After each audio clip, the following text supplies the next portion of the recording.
The sun hovered low above the horizon, burning a hole in the sky that refused to close. For 92 hours it had hung there, unmoving, unblinking, radiating a heat that felt less like light and more like a warning. On the colony world of Arca 7, time had always followed the rhythm of its twin stars, but now, with one star frozen in place and the other absent altogether, the colonists whispered of things beyond nature, of ancient mechanisms awakening, of gods trapped in metal and flame. Commander, Elias Dre stood at the edge of the perimeter fence, squinting into the endless orange haze. His face was leathered by too many years of service and too little rest. The last scout drone had returned blind, its sensors melted clean by the heat. His boots crunched over dust that used to be grass. The air stank of ozone and old blood. Behind him, the dome hummed faintly, the last shelter against the heat. Inside, people argued over rations, over water, over who would be chosen for the next outbound expedition. But Elias wasn't listening to them. He was staring at the horizon, where something moved against the burning light. A shape. No. Several shapes. Too smooth for rocks. Too slow for machines. Something was walking toward them. He tapped the D side of his helmet. Lyra, get eyes on Sector 9A, movement on the ridge. Static hissed for a moment, then, confirmed, Commander. I see them, broadcasting visuals now. His visor flickered, displaying a low-res thermal feed. Humanoid forms, 7 of them. No known heat signature, no identifying signal. Just cold in a world set on fire. Drifters? He asked, not believing it. No way. Nothing survives out there anymore, Lyra said. Except us. Elias turned back toward the dome. Get me the historian. Now. 2 minutes later, a thin woman with sun-blasted cheeks and wild eyes appeared beside him. Her name was Elia Ko, and she knew more about the ancient records of Arca 7 than any living soul. She stared at the figures coming down the hill, then muttered something in a language he didn't recognize. What was that? Elias asked. She licked cracked lips. The Forgotten. That's what the settlers called them, 5 centuries ago. They said there were things buried under this world, waiting for the sun to stop, waiting for a sign. You think this is that sign? I think, Ilya said, that something very old just woke up, and it remembers us. They stood in silence as the figures reached the outer field, halting just beyond the scorched remains of the last fence drone. One of the figures stepped forward. Its body was sleek, metallic, yet it moved like a human. In its hand, it held a shard of black crystal, humming with a deep pulse. It raised it toward the dome and drove it into the ground. The ground trembled. Light spilled outward in. Concentric rings blew against the burning orange sky. Then the signal came, a pulse through every communication band, jamming all systems for exactly 3 seconds. When the colony's systems returned, Lyra's voice came through in a panic. Elias, one of the cryopods just opened. That shouldn't have been possible. The cryopods were sealed a century ago, before the last supply ship vanished into the storm belt. No one had dared open them since. Who? Elias asked. Another pause. It's a man. He says his name is Jonas Reeve. He's not on any registry. Elias felt a chill that had nothing to do with the air. Jonas Reeve was the name of the original expedition leader, the one who vanished during the founding of the colony nearly 200 years ago. Put him through. The screen blinked. A pale man stared out at him, eyes glowing faintly like burnished copper. You need to evacuate the colony, Commander. Now, before the second sun rises. What second sun? Elias asked. Jonas Reeve leaned in, his voice barely a whisper. The one that doesn't belong to this system. The comms cut out. Elias turned back to the horizon just in time to see a sliver of golden light rising behind. The still frozen sun, too fast, too perfect. The sky split like a wound, and for the first time in days, the sun moved. Only now. There were two. Behind him, the dome screamed as every sensor failed at once. The last thing Elias saw before the power died was the shadow of the cold figures kneeling, facing the new sun. And then the ground opened beneath his feet. The world fell silent as Elias plunged into darkness, the ground swallowing him like a mouth that had waited centuries to speak. He hit something hard, metal or stone, then slid down a long, smooth tunnel slick with condensation and age. He finally stopped. The air was cooler, still, silent, waiting. A dim blue glow pulsed from lines carved into the walls, ancient circuitry waking with slow heartbeats. He pushed himself up, groaning, blood trickling down his arm from a gash in his side. His comms were dead. No signal, no light from the dome. Above. He was alone. Until he wasn't. Footsteps echoed in the chamber, not far ahead. Soft, deliberate, not mechanical. Human. Elias reached for his sidearm, but it was gone. Dislodged in the fall, or maybe never real in this place. The steps drew closer, and from the shadows emerged a woman. No suit, no gear, just a dark robe that shimmered with embedded lights. Her face was eerily familiar. Young, pale, eyes like obsidian. "You're late," she said, as though disappointed. "Where am I?" Elias asked, backing up against the wall. She tilted her head. "Where you were always going. You just didn't know the path yet." He stared at her. "Are you one of the forgotten?" "We are not forgotten. We are the ones who remember." Behind her, the chamber lit up slowly, glyphs on the walls flaring to life.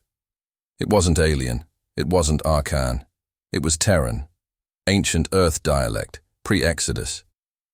He recognized one phrase repeated again and again. "The sun is not ours." He stepped forward. "What does it mean?" The woman didn't answer.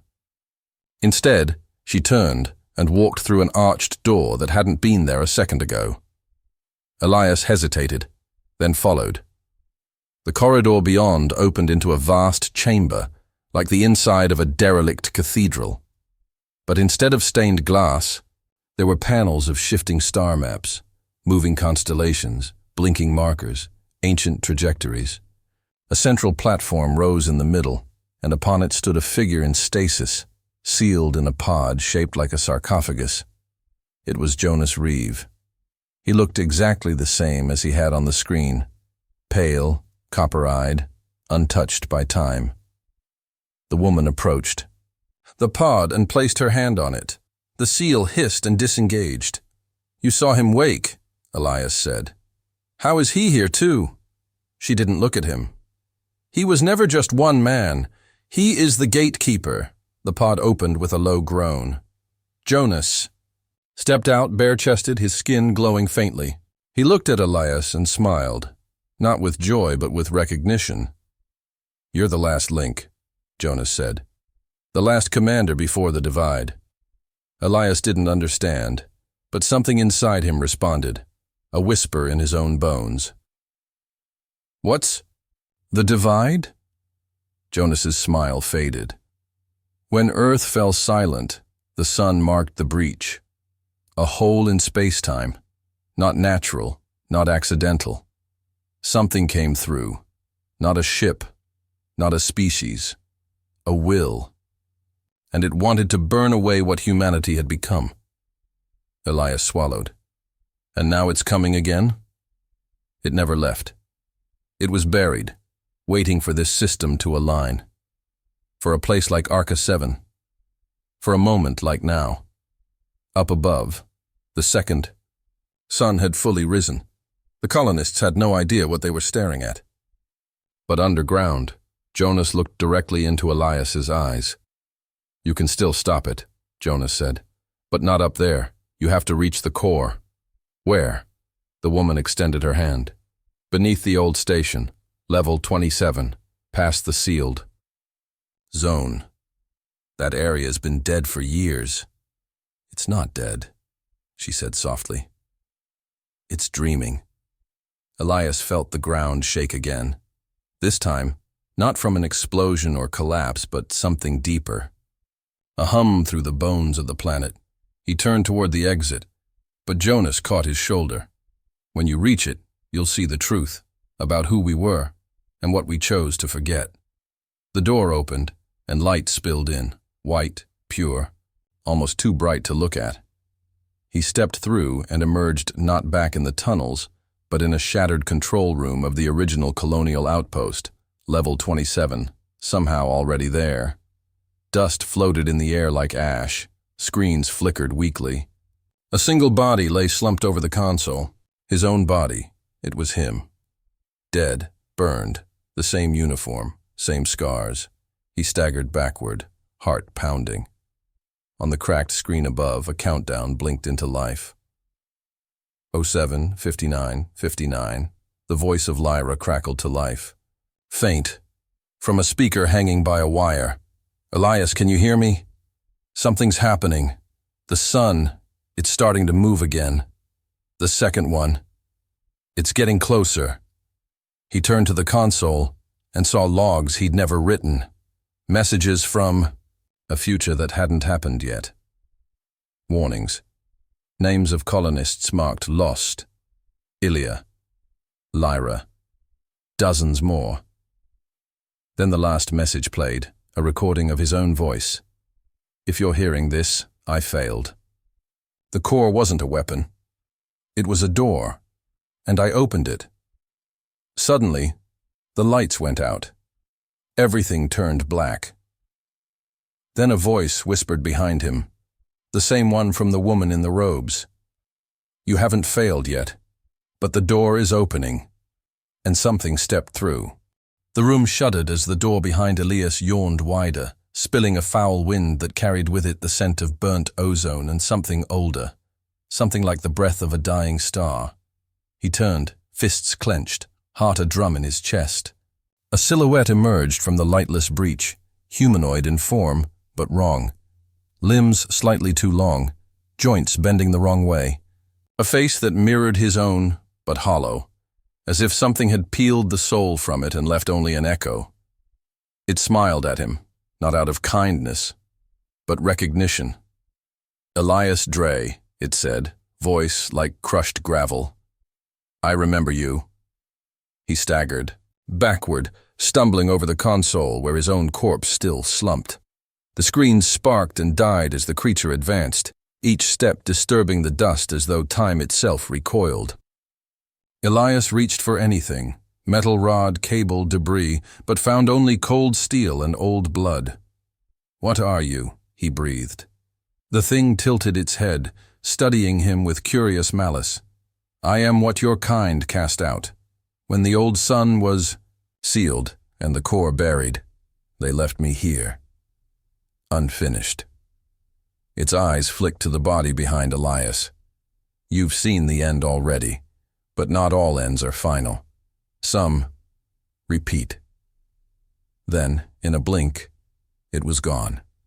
The silence that followed was worse.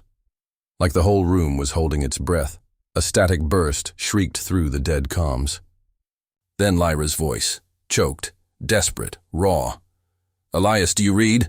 We're under attack. They're not human. They're not anything. Half the dome is down.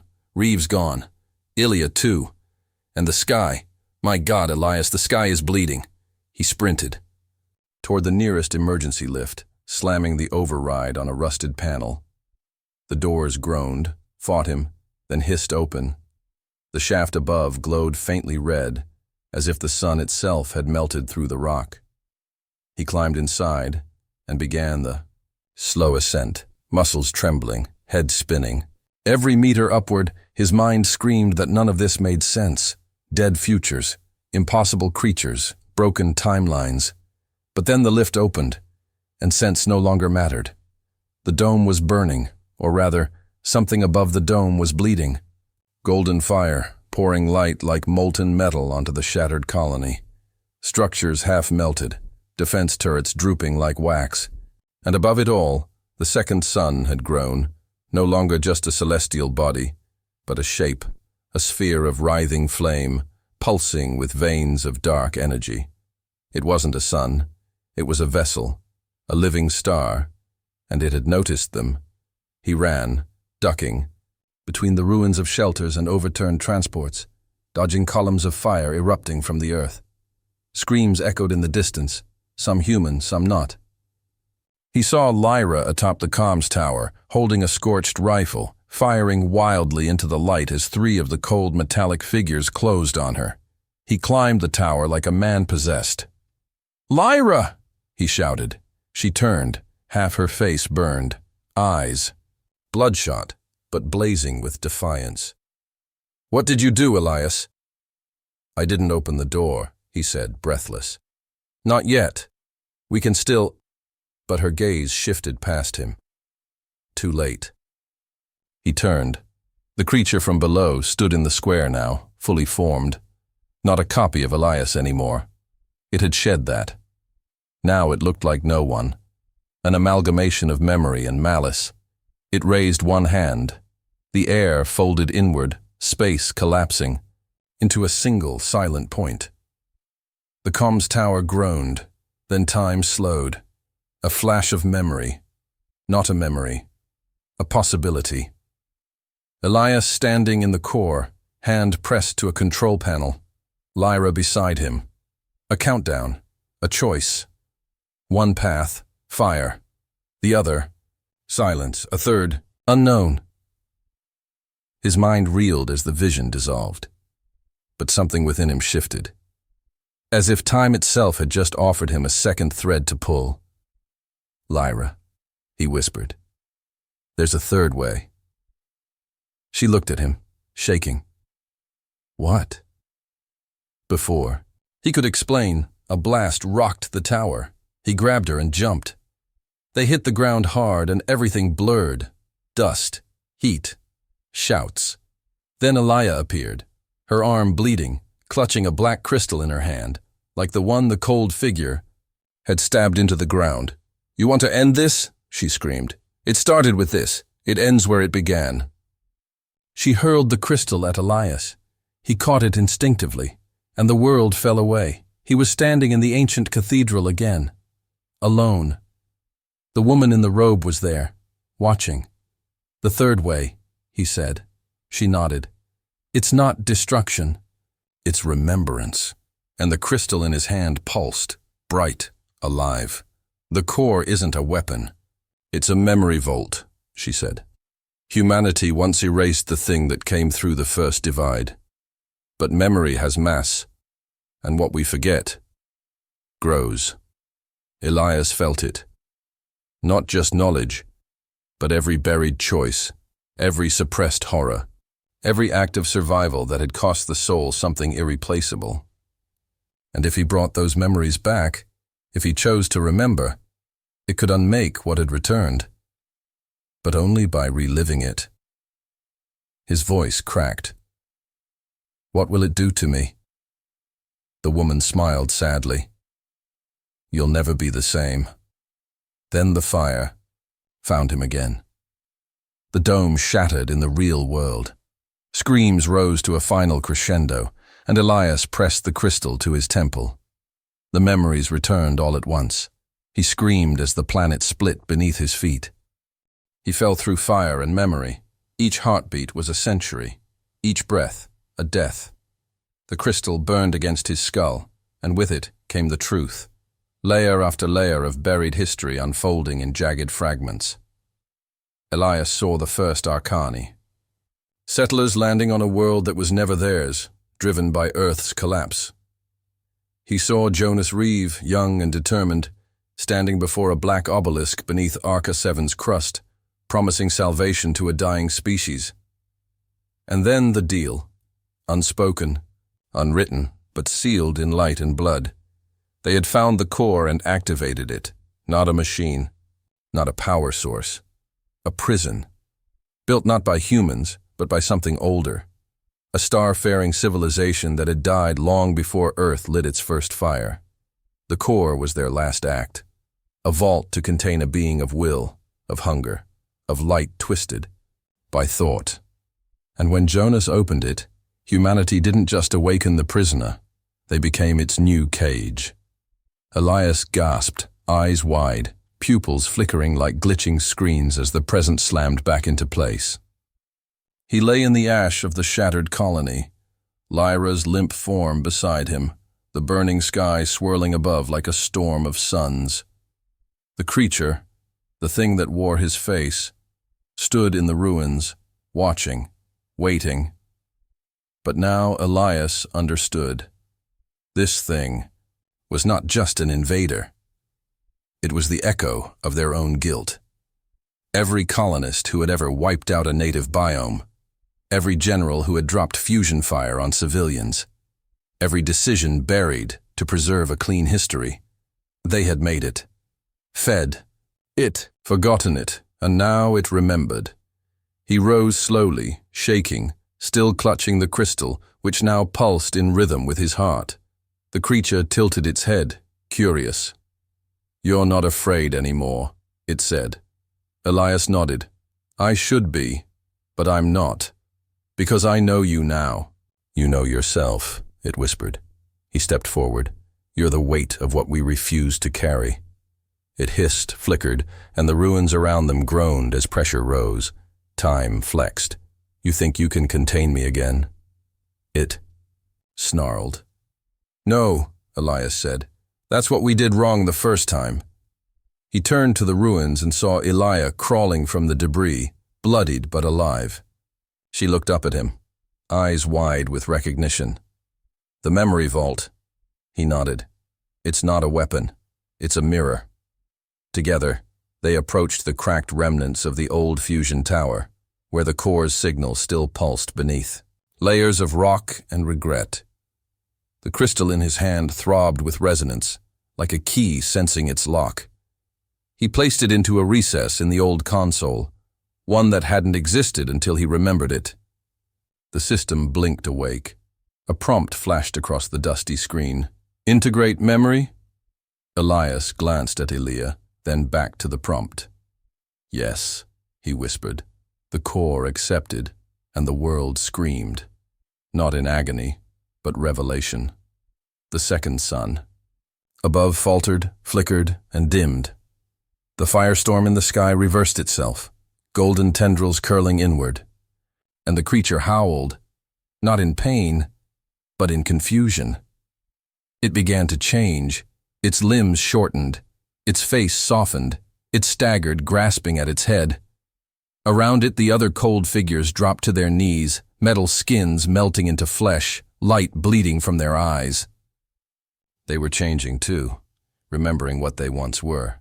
Humans, the first colonists, the ones lost in the initial breach.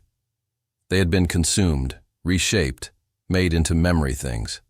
Now, returned. But the process wasn't clean. The sky above tore.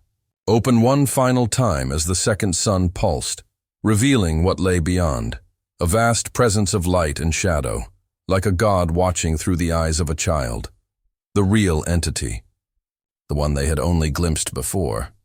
It began descending. Elias screamed, "It's coming through!" Elias turned to Lyra, still unconscious. "If it finishes crossing, we lose everything." Elias stared at the core interface. There's one option left. A final prompt had appeared. Assimilate anchor, host required. He understood immediately the core could contain it, but only if someone stayed behind.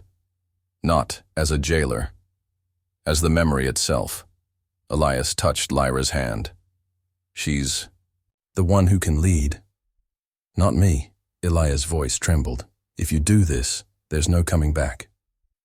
He looked at her, at the creature now kneeling in the ruins, sobbing like a man relearning pain. He looked at the sky, where stars bent around a being too large for any world. "I already didn't come back once," he said. Then he pressed his palm to the console. The core surged, Time shattered, and in that instant, Elias Dre became every memory humanity had tried to erase. The wars, the betrayals, the mercy, the hope, all of it burned into the vault. The second sun screamed once, then collapsed inward, sucked into a single point of light, vanishing with the sound of a breath drawn in reverse. When the dust cleared, Lyra woke. She stood alone beside a scorched console. The creature was gone. The eye. Sky was blue, and in the ashes of the old fusion tower, the words were etched into glassed stone. He remembered us. Then her calm crackled to life. Lyra, Elia's voice said, you need to see the horizon. She climbed to the ridge and saw a fleet of ships, old Terran designs, marked with the sigil of Earth, unmanned, drifting, returning, and behind them, the sun was rising for the first time in days. But it was not alone. The sun cast long shadows over the ruins as Lyra stood on the ridge, her breath caught in her throat. The unmanned fleet, dozens of ancient Terran vessels, each once thought lost to deep void expeditions, drifted silently across the atmosphere, caught in perfect orbit like beads on a cosmic string. Their hulls were scarred, scorched, but untouched by time. No engines burned, no signal beacons blinked. Yet they moved with purpose, like a memory returning home. Elia emerged from behind, the last of the collapsed towers, clutching a battered datapad, her face pale and streaked with soot. They're not just drifting, she said. They're responding to something. Lyra turned slowly. To him. Elia didn't argue. She looked instead to the core site below, where the ground had fused into a glassy dome. In the center, where Elias had stood, nothing remained. No body, no heat signature, just a faint pulse, steady as a heartbeat, echoing from beneath. I tried to scan the vault, Elias said, tapping the pad. But the data's layered, like it's alive, like it doesn't want to be understood yet. Lyra stepped closer to the glass and knelt, pressing her fingers to it. A whisper slipped beneath her skin. Not words, not thoughts, just emotion, regret, love, endurance. It wasn't just Elias's memory now. It was everyone's.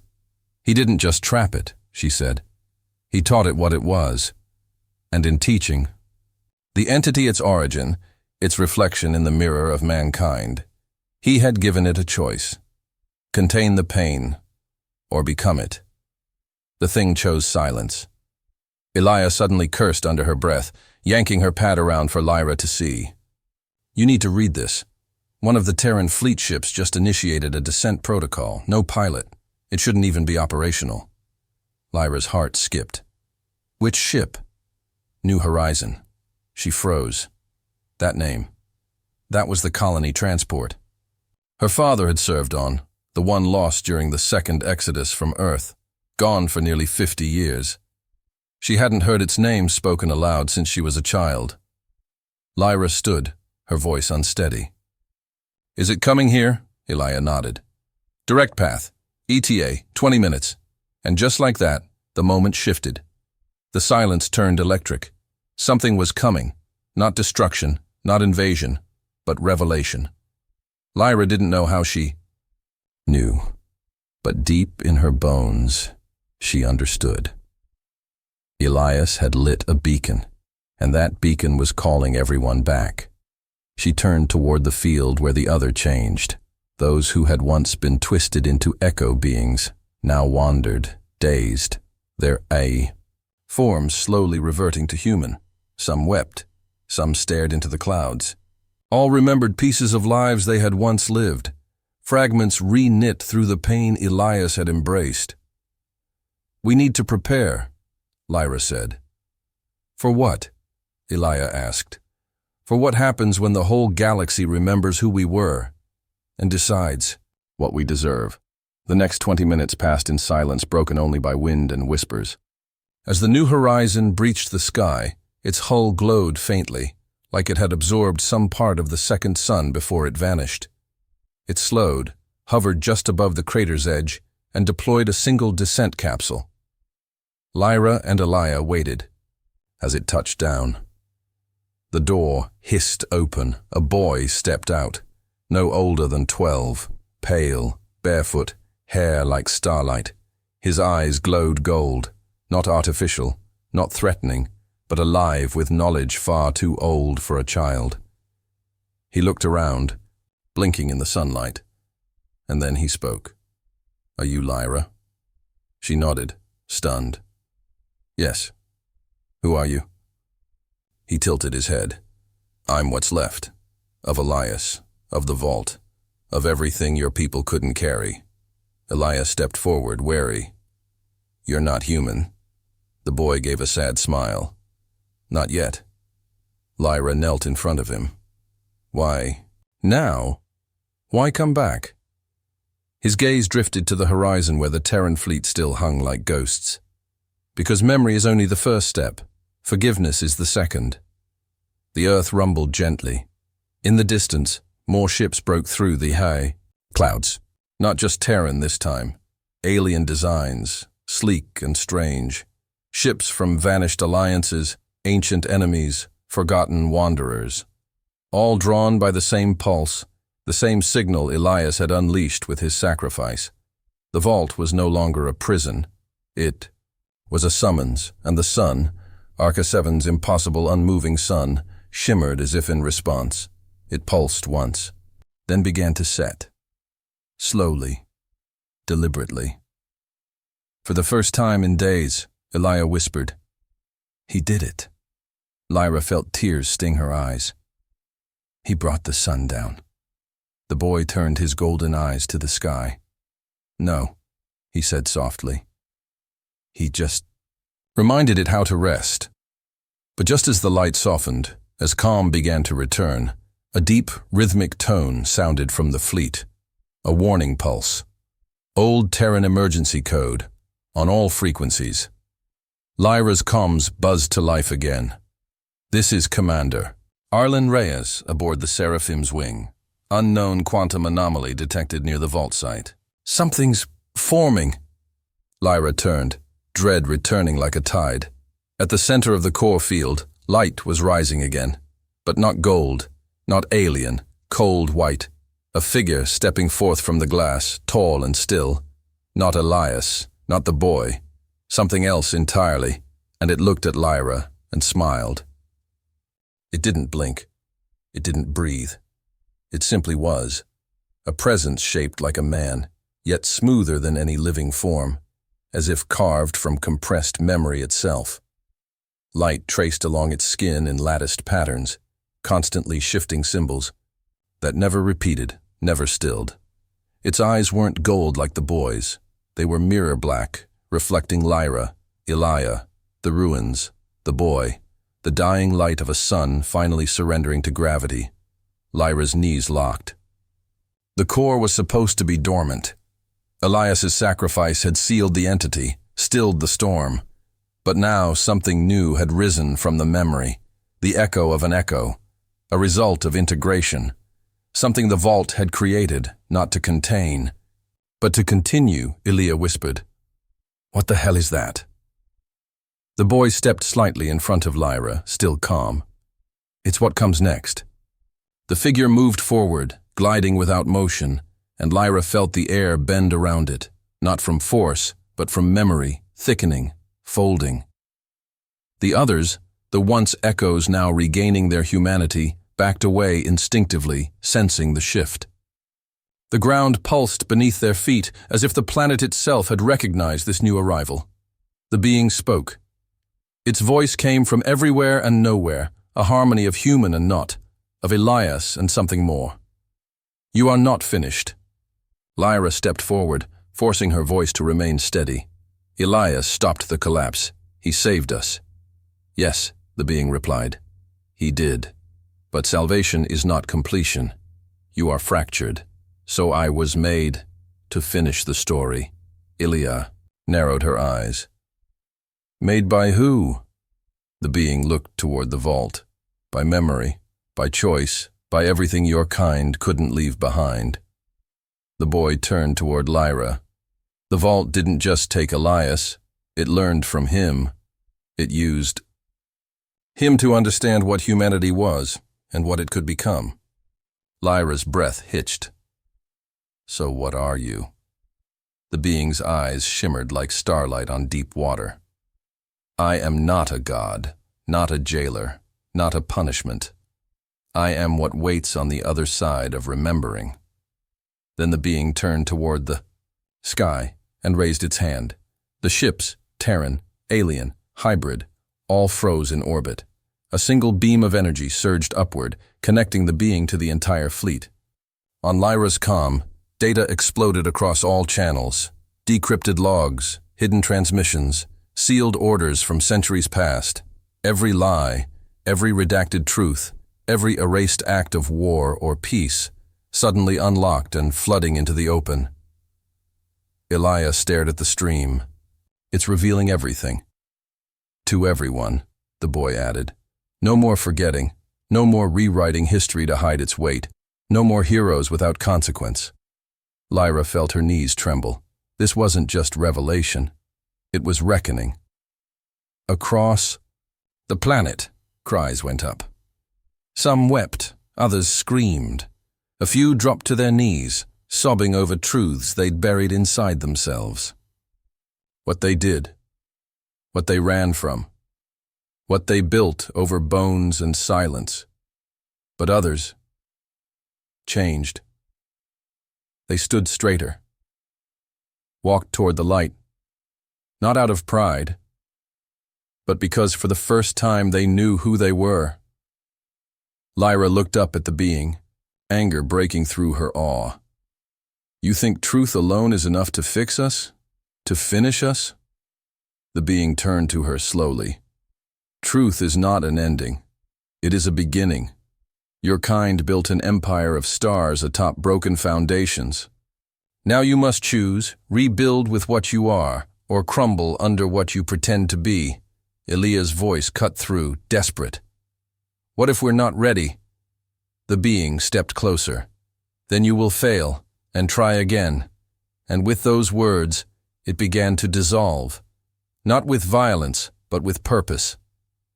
Each particle of its form broke into light and scattered across the sky, joining the fleet, sinking into the ground, vanishing into every listening mind. Within seconds, it was gone. The boy looked at Lyra with quiet sadness.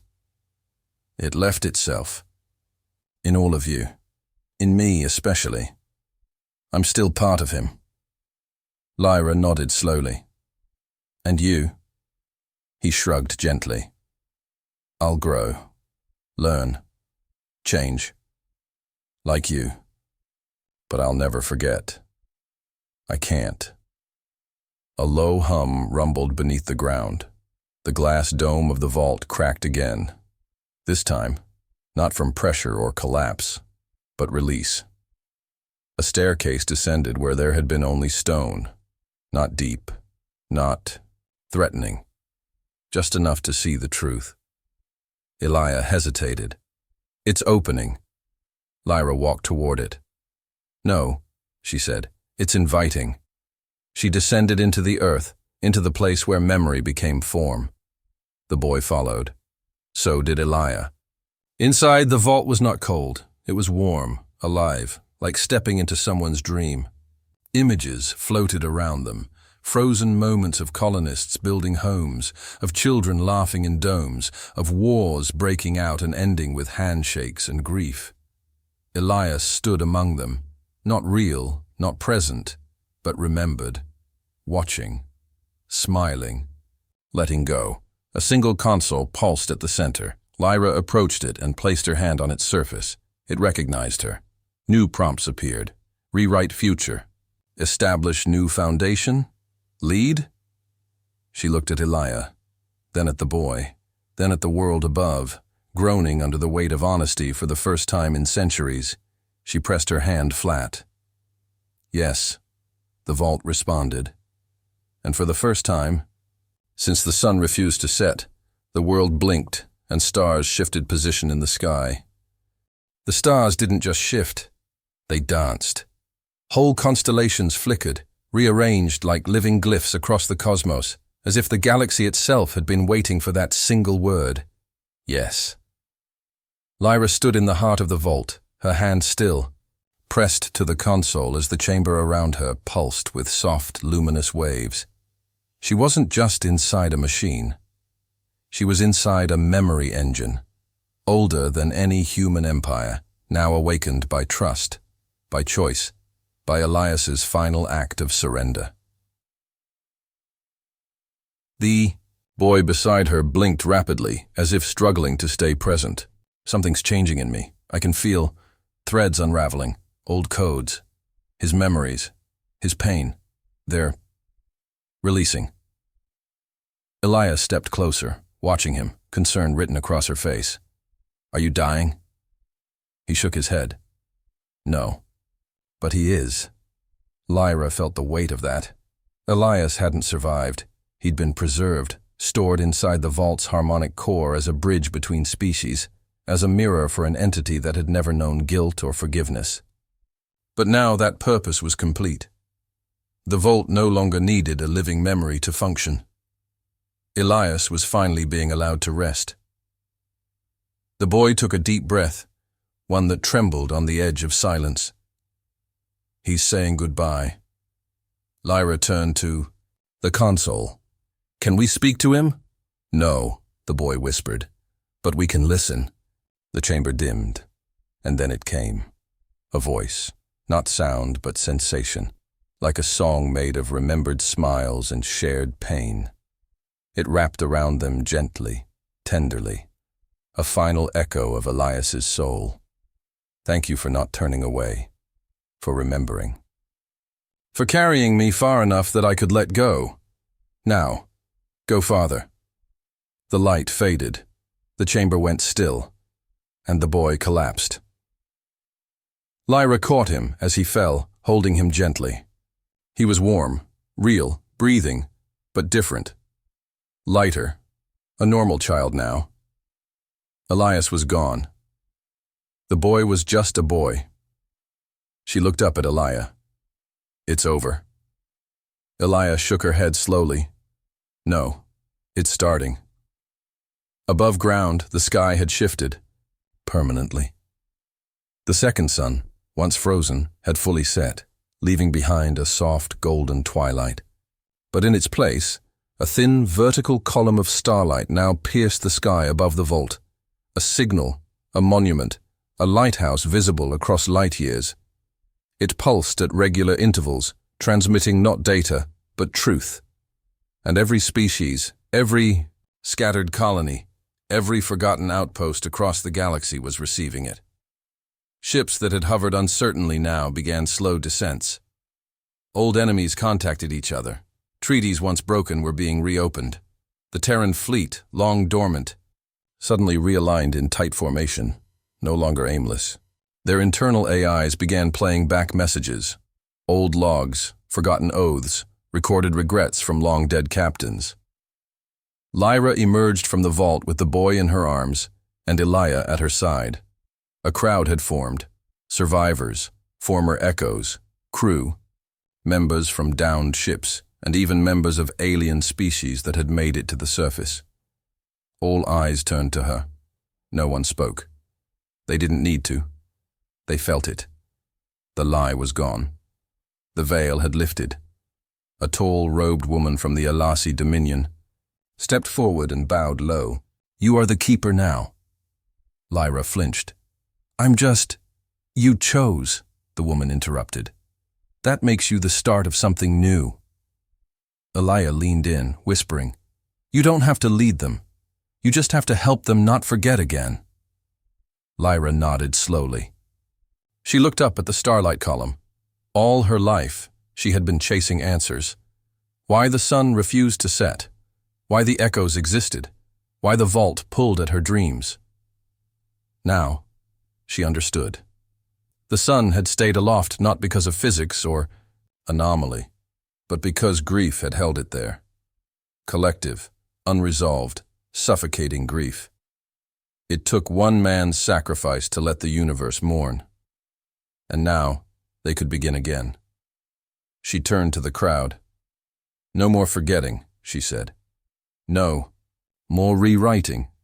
No more easy stories. From now on, we face what we were, what we did, and what we can still become." The crowd parted as a new figure arrived, a woman in patched military armor, face weathered but resolute. She carried a small device projecting blueprints. Cities designed for coexistence, not conquest. Refugee camps reimagined as schools. Weapons, re-engineered into tools. "I'm Commander Velez," she said. "We intercepted the signal. Every fleet got it, every species. Some are scared, some are coming. We need to be ready." Lyra looked down at the boy in her arms. "We will be." And then the ground rumbled softly, not in warning, but in promise. From the vault's core, new structures were rising, living buildings made of bio-metal and memory stone shaped by the data Elias had left behind. They grew quickly, organically, forming arches, towers, roads. A new city, not for domination, but for remembering, a capital of truth. Elias stared in disbelief. "It's rebuilding us." Lyra finally smiled, eyes wet with exhaustion and hope. "No, we're rebuilding with it." The stars above pulsed once more, and the last message from the vault echoed across every known frequency. "The era of silence is over. The sun may rest. Let the memory guide you." But even as the light softened and the winds calmed, far beyond the edge of the system, in a region of dark space untouched by any known beacon, another vault stirred, older, bigger, and it did not remember. It hunted. Its surface shimmered as it locked onto the starlight column rising from Arca 7, and it began to move,